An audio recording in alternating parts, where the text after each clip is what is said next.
이렇게 아침 일찍 모여서 하루를 시작하신 우리 성도 여러분, 우리는 하나님을 바라보며 주신 삶을 열심히 살려고 애쓰고 있습니다. 이 시간 이후에는 우리는 또 각자 주신 일을 감당하기 위해서 흩어질 것입니다. 전도자는 10절에 우리가 이렇게 일하고 애쓰는 이유를 하나님께 두고 있습니다. 우리가 일하도록 지어진 존재라는 것이죠. 그의 관찰은 맞습니다. 태초에 천지를 창조하신 하나님은 아담에게 세상을 다스리라는 일의 개념을 주셨습니다. 일하는 것은 거룩한 것이었죠. 그러나 아담의 타락 이후에 우리 인생의 출산과 또 일하는 것은 우리의 짐이 되었습니다. 그러나 짐이 되었죠. 이 가운데 우리 모두는 주일 말씀처럼 하나님께서 주시는 복을 누리며 만족하는 인생을 살고 싶어 합니다. 이런 우리에게 전도자는 말하죠. 일하는 자가 그의 수고로 말미암아 무슨 이익이 있으랴. 전도서 통틀어서 이 전도서 내에 구절과 같은 비슷한 문장이 4번 나옵니다. 수고가 무슨 이익이 있고 수고가 무슨 의미가 있냐, 이런 질문이죠. 이렇게 묻고 있습니다. 내게 맡겨진 일, 나의 일상 속에서의 열심, 수고가 무슨 의미인가? 이 말씀은 단순히 허무함을 말하는 것이 아니라 삶의 깊은 질문을 던지게 합니다. 우리는 무엇을 위해, 누구를 위해 일하는가 하는 중요한 질문이죠. 우리는 자신의 수고에서 무엇을 기대하는지 살펴볼 필요가 있습니다. 오늘 이 질문을 통해 전도자가 하나님의 지혜를 전하고 있습니다.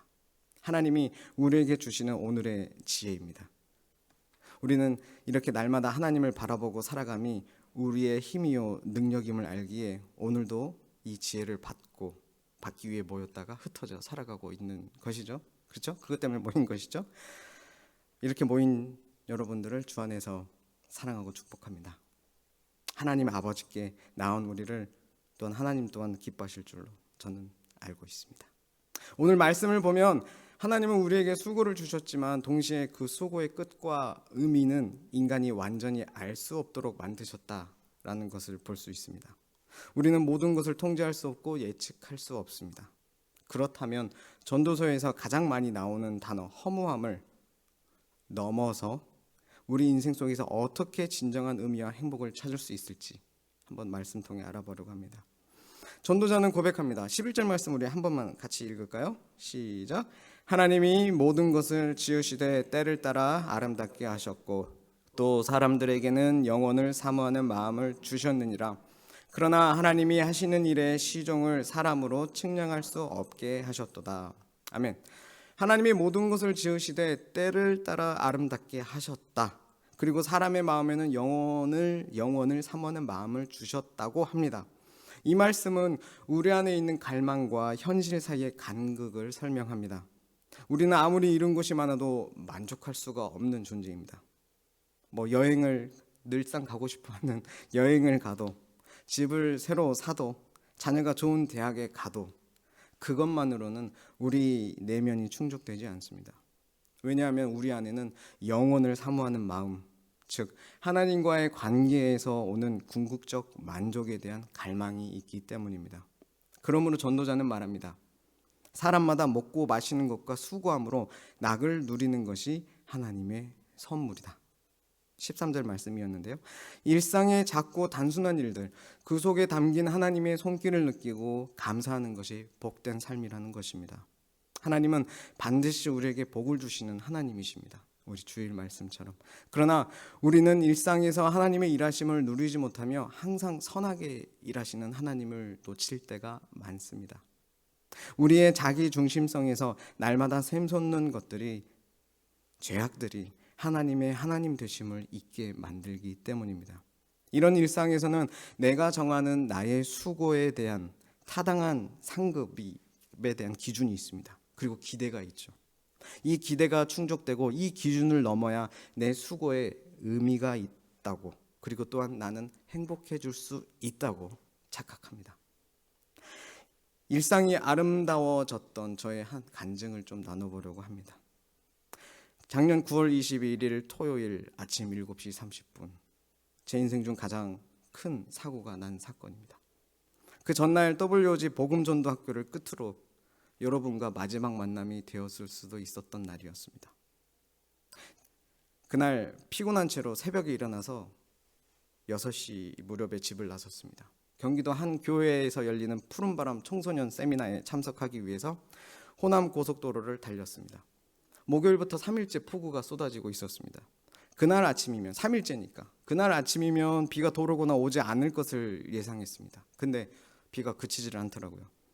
당일 아침에 늦지 말라는 그 강의에 늦지 말라는 문자를 받고 속력을 내어 달리다가 차가 빗길에 미끄러졌습니다.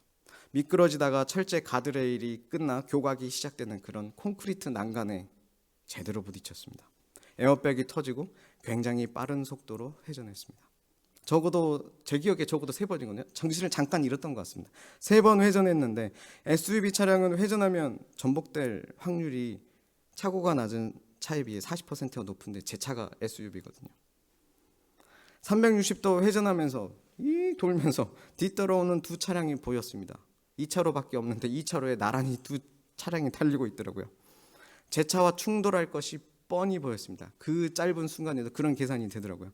그러나 제 차는 속도를 늦추지 않고 회전을 계속하기 시작했고 30m 이상을 뱅글뱅글 돌면서 전진했습니다. 그러다가 오른쪽 갓길 가드레일 30cm의 여유를 남기고 거의 반듯하게 주차를 갓길에 딱 맞게 주차를 했죠. 뒤따른 차량은 잘 비켜나갔습니다. 저 또한 다친 곳 하나 없었죠. 폭우 속에서 멍하게 서서 긴급 출동을 기다리다가 견인을 기다리다가 제 마음에 든 생각이 뭐였을까요? 근심과 불평과 후회가 차례로 생겨났습니다. 안 그래도 어려운 경제 형편에 중고차 할부도 안 끝났는데 어떡하지? 그 다음은 하나님은 이렇게 수고하는 나를 왜 지켜주시지 않고 사고나게 하셨을까? 놀러 간 것도 아니고 잠 못 자고 참석하는 청소년 사역 세미나였는데, 그리고 마지막엔 어찌 난 이렇게 어리석었을까 하는 후회가 파도처럼 차례로 밀려오더라고요. 긴급 출동이 폭우가 막 쏟아지고 우산 쓰고 있는데 다 젖는 거예요. 긴급 출동이 안 와도 너무 안 와서 그것도 불평했죠. 구급차가 한 대 지나가고 자동차 문을 부수는 기계, 뭐 큰 집게 같은 거 있잖아요. 그런 장비들을 싣고 다니는 119 구조대 장비차가 또 지나가고, 그 다음에 또 구급차가 또 지나가고, 그 다음에 또 장비차가 또 지나가고, 그런 것들을 보았습니다. 늦게 오신 견인기사님이 말씀해 주시더라고요. 오는 길에 사고 난 차량이 두 차로 가운데를 딱 막아서 가지고 연속 충돌이 일어났다. 그래서 늦을 수밖에 없었다. 이 앞 도로에도 오늘 많은 사고가 났다. 제가 본 것만 여러 대였으니까요. 구하기 위한 차량들이, 구조대가.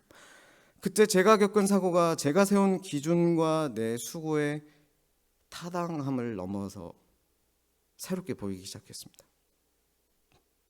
어떻게 하나님이 저를 보호하셨는지 깨닫게 하신 거죠.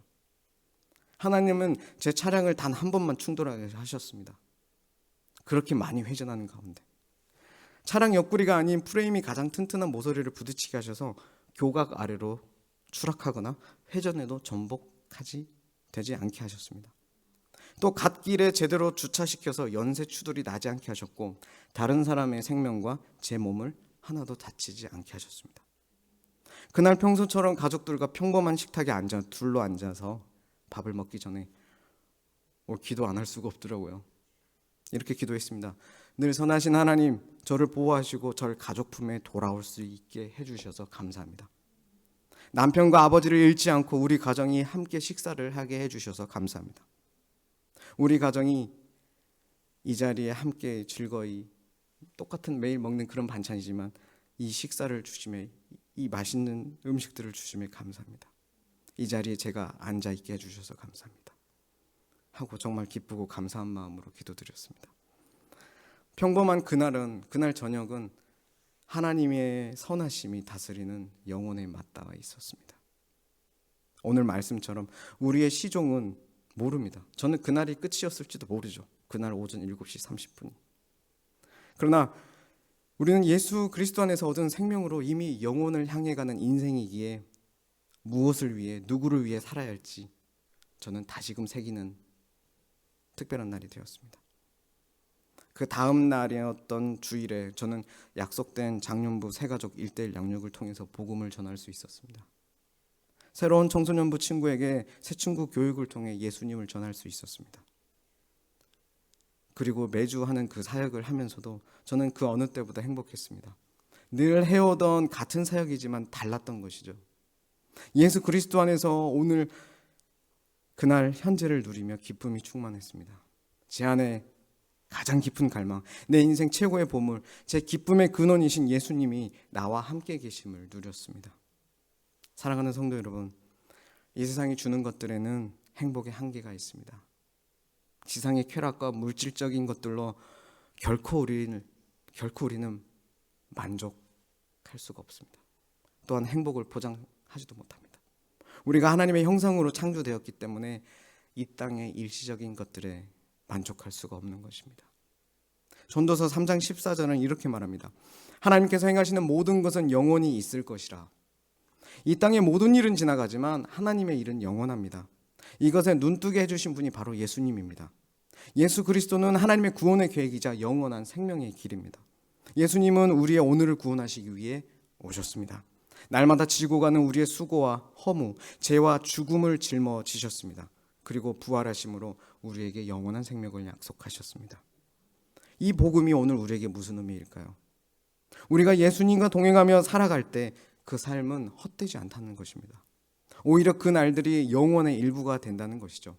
15절을 우리 공동번역 성경은 이렇게 말합니다. 무슨 일이 일어나도 그 일은 전에 있던 일이요 앞으로 있을 어떤 일도 전에 있던 일이라. 하나님께서 하시는 일은 마냥 그 일의 되풀이에 지나지 않는다.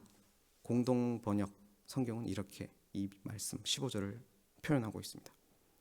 우리의 일상은 말 그대로 일상입니다. 평범해 보입니다. 그러나 우리의 주인이신 예수님과 함께하는 일상은 영원한 사람의 삶에 이어져 있습니다. 9절 말씀처럼 우리의 일상의 수고에 우리의 애씀으로 무엇을 보탤 수는 없으나 14절에 시간을 창조하신 하나님께서는 우리의 시간 속에 자신을 내어주신 하나님의 본체 예수님 그리고 약속대로 우리와 함께 하시는 성령님 하나님을 통해서 우리의 일상에 영원을 덧입히시는 것입니다. 예수님께서 말씀하셨습니다. 나를 떠나서는 너희가 아무것도 할 수 없습니다. 우리의 직장과 가사와 아이들의 양육에 예수님 없이 나 혼자 하는 수고에는 하나님이 주시려는 만족이라는 선물을 누릴 수가 없습니다.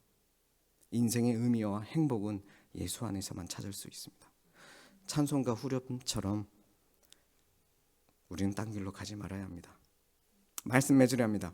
사랑하는 성도 여러분, 오늘이라는 시간은 우연이 아닙니다. 하나님이 주신 선물입니다. 때로는 평범하고 때로는 지루하고 때로는 고단한 날들이겠지만 예수님과 함께라면 그 하루는 거룩한 날, 감사의 날, 기쁨의 날이 될 수 있습니다. 우리가 먹는 것과 마시는 것으로도 하나님을 영화롭게 하고 이를 통해 우리는 기뻐할 수 있음을 하나님은 말씀하십니다. 고난 가운데서 고통 가운데서도 오늘 아침 찬송가 방금 전에 불렀던 것처럼 예수가 함께 계심을 누리며 우리 인생 두렵지 않게 살아갈 수 있습니다. 불평과 불만을 기쁨과 만족으로 바꾸시는 예수님과 함께 오늘을 걷고 내일을 기대하며 영혼을 준비할 수 있습니다. 딴 길로 가지 맙시다. 오늘 이렇게 고백하며 살아갑시다. 주님, 오늘도 이 하루를 주셔서 감사합니다. 저의 삶이 예수님 안에서 의미 있게 쓰이게 하여 주시옵소서. 수고 중에도 감사하게 하시고 이 하루를 영원을 향해 한 걸음 또 한 걸음 내딛는 복된 날 되게 하여 주시옵소서. 또한 이렇게 또한 기도했으면 좋겠습니다. 내 옆에 부르시어 함께 걷게 하신 우리의 믿음의 식구들의 다리가 튼튼해지게 하여 주시옵소서. 우리 안에 주신 우리 믿음의 나의 교우들, 성도들, 하나님이 주시는 그 깊어지고 넓어지는 사랑 가운데 서로 세워가게, 튼튼하게, 그 다리를 튼튼하게 우리가 서로 세워지게 돕게 하여 주시옵소서 라고 우리 기도하며 나아가면 좋겠습니다. 기도하시겠습니다.